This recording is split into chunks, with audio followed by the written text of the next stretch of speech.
दोस्तों कैसे हैं आप। स्वागत है आपका सुपर नॉलेज गैलेक्सी चैनल पर। और आज हम झुंझुनू का नेक्स्ट पार्ट लेके आए हैं।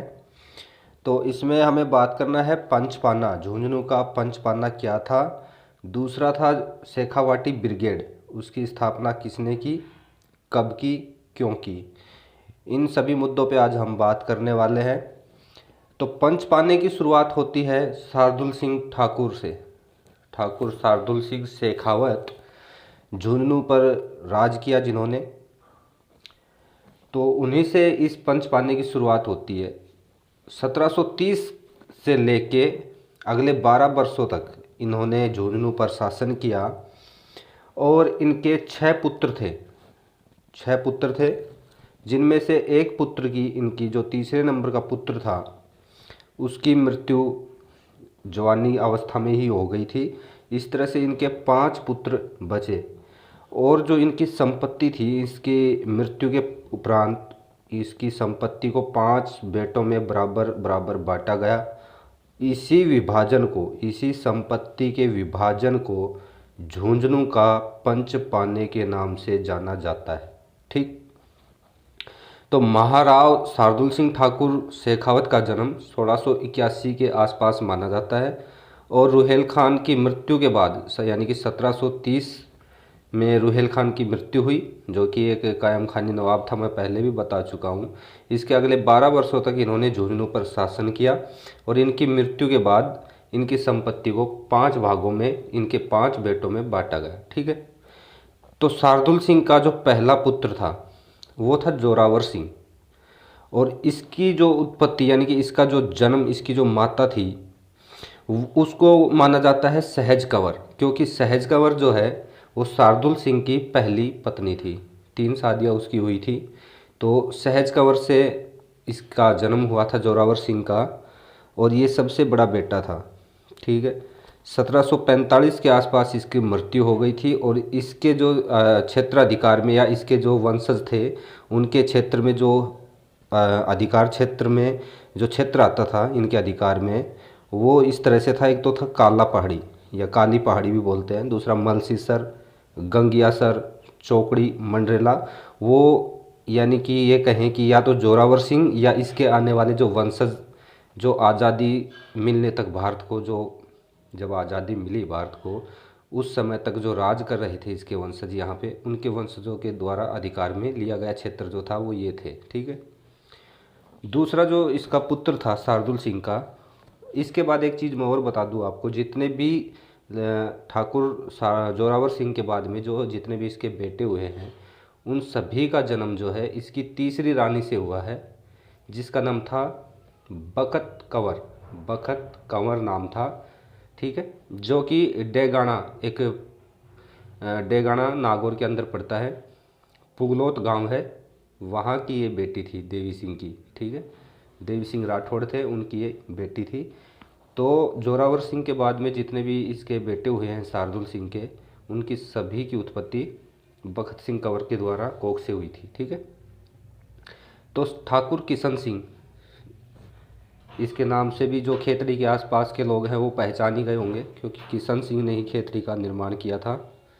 ठीक है।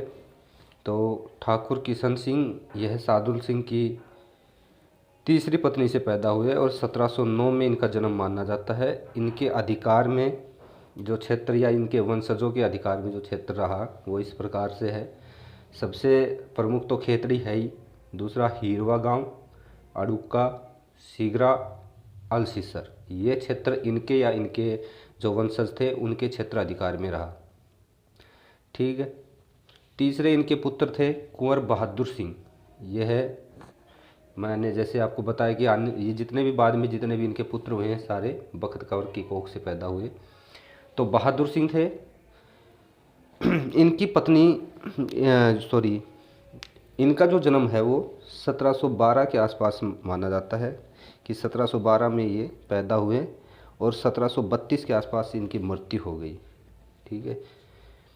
उसके बाद में अगर हम बात करें, इनके बेटे 2 और बच जाते हैं।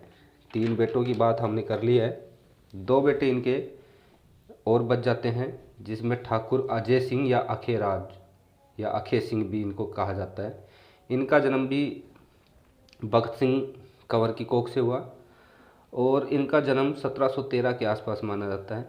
इन्होंने अखेगढ़ का निर्माण करवाया था। अखेगढ़ के बारे में मुझे ज़्यादा नॉलेज नहीं है, अभी इसके बारे में मैंने नहीं पढ़ा है ना कहीं पे देखा है, तो आप देख लेना झुंझुनू में किस स्थान पे है ये। अखेगढ़ का इन्होंने निर्माण करवाया और 1750 में इनकी निसंतान ही मृत्यु हो गई।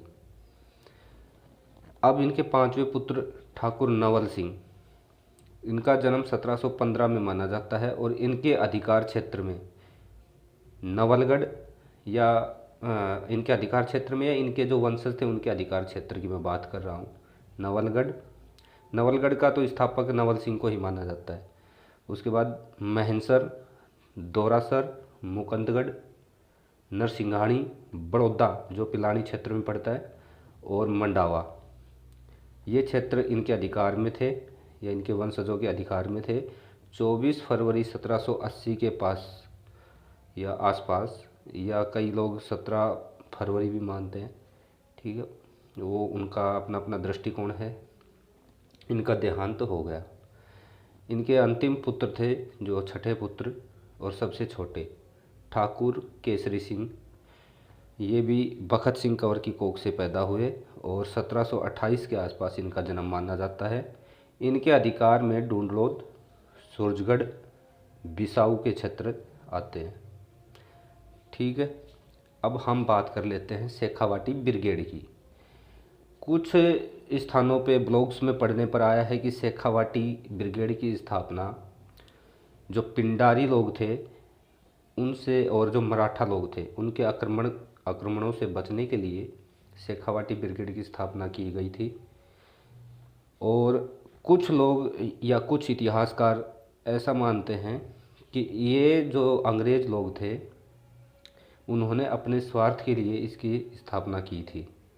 शेखावाटी ब्रिगेड की स्थापना झुंझुनू में शांति व्यवस्था बनाने के नाम पर अंग्रेज़ों ने की थी और इसके गठन में जो भी खर्चा आया था वो जयपुर के राजा के द्वारा खर्चा इसका उठाया गया था। यानी कि जो जयपुर का राजघराना था, जयपुर का जो ठिकाना था, उसके सरकारी खर्च पर इसका गठन किया गया था। और इस फोर्स का जितना भी संपूर्ण नियंत्रण था वो ब्रिटिश ईस्ट इंडिया कंपनी के हाथों में था। कमांड ब्रिटिश ईस्ट इंडिया इस पर करती थी और इस फोर्स की स्थापना अंग्रेज अधिकारी मेजर हेनरी फोस्टर ने की थी 1835 में, ठीक है। अब मैं आपको बता दूं कि ये सारे तथ्य मैंने कहाँ से लिए हैं। देखो, एक वो कहते हैं कि जिसने अच्छा काम किया होना उसकी दिल से खुल करके और बड़ाई करनी चाहिए, ठीक है। तो एक यहाँ पे लेखक हैं जिनका नाम है पेप सिंह राठौड़, तोगावास से हैं, तारानगर, चूरू ज़िले से, ठीक है। तो इन्होंने एक अपनी साइट बनाई है peptogawas.com और इन्होंने बहुत ही अच्छा ब्लॉग्स लिखा है यहाँ पे, आप ज़रूर जाके इनका ये ब्लॉग्स पढ़िए। और झुंझुनू के ही नहीं पूरे कछुआ वंश का इन्होंने डिटेल से डाला है, श्री रामचंद्र से लेके लव कुश, उनकी आने वाली पीढ़ियों के बारे में, शेखावतों के ऊपर और कछुआ वंश पे पूरा अच्छे से, कोई एक चीज़ मेरे को नहीं लगता कि इन्होंने छोड़ी है। और आप वहाँ से जाओगे तो शेखा जी के बारे में, शेखावाटी के बारे में, खेतड़ी के जितने भी राजा हुए हैं उनके जो संतानें हुई हैं, बहुत ही डिटेल से अच्छे से बताया गया है। झुंझुनू को लेके या शेखावतों को लेके या कछुआ वंश को लेके आपकी जितनी भी मतलब मन में विचार हैं वो सब यहाँ पे जाके आपके पूरे हो जाएंगे। तो एक बार आप जाके ज़रूर यहाँ पे इस ब्लॉग्स को पढ़िएगा। और मैं धन्यवाद भी करना चाहूँगा इनका, पेप सिंह राठौड़ जी का, इन्होंने बहुत अच्छा ब्लॉग्स लिखा है और मैंने वहीं से ये सब जानकारियाँ कलेक्ट की हैं जो कि आपके सामने रखी। और अगर आपको ये मेरी बातें अगर पसंद आई हों, मेरे इस वीडियो को लाइक और सब्सक्राइब कर दीजिएगा, ठीक है। तब तक के लिए धन्यवाद।